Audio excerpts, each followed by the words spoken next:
Hi, I'm Ines Simpson, and I'm here just to give you a little bit of information about hypnosis, and this is directed at the people who've maybe seen stage hypnosis or heard something about it, still don't know a lot about it, but they're very intrigued by hypnosis.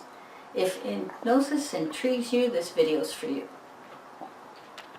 Okay, so I'll just give you a little more formal introduction, which sort of goes against my grain because I'm not very formal.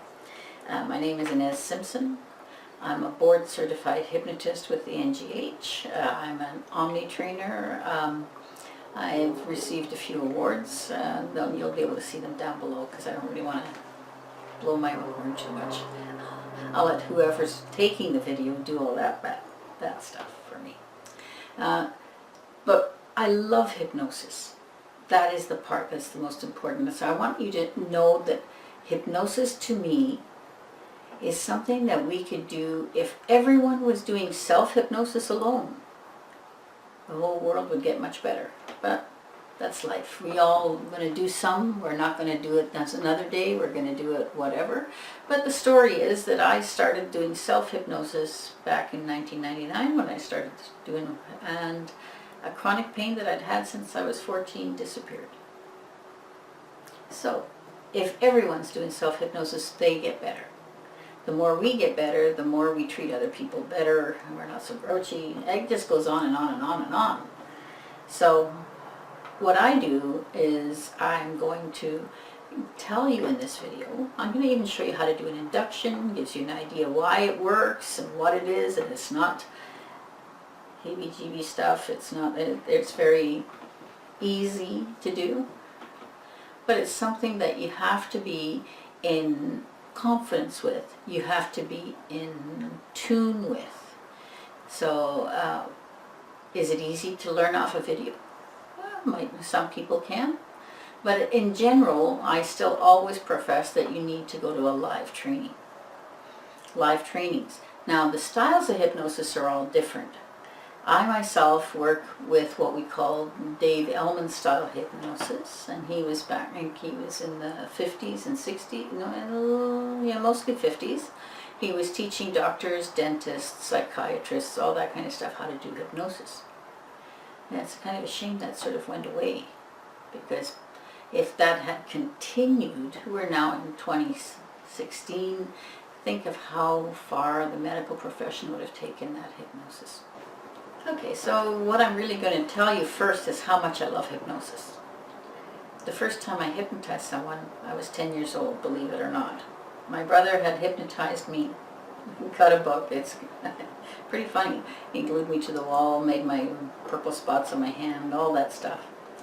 And I went around and started hypnotizing my girlfriends, and looking back, you think 10-year-old doing this stuff, but you're taken care of. It's nothing serious happened. It was just play. We were playing. We were 10-year-old kids. So, but that was left in my psyche for a very long time, and I went through life doing what everybody else does, how many careers you go through in your life. I did everything from fishing on the West Coast to running restaurants. So all of a sudden, hypnosis comes back into my life. I start looking for it. We all have that sort of midlife crisis, we call it. And you say, God, I really want to do something I'm passionate about. I want to do something great. I don't want to just do this job. Well, that's where I went through in my 40s, and I started looking. And then I suddenly decided, I could become a hairdresser, which is nothing wrong with that. It was really fun learning that. It wasn't so much fun doing it for me, so it wasn't my passion. And all of a sudden I come across a hypnosis course. And it was just like light bulbs went on. That's for me. That's for me. And I went and took it, and was maybe not really totally what I was looking for, but I finally ended up where I wanted because I started searching for what hypnosis was for me. So that's what I sort of want to help you with, because hypnosis is very many styles of hypnosis. You got to find what your passion, how your passion can flow through that.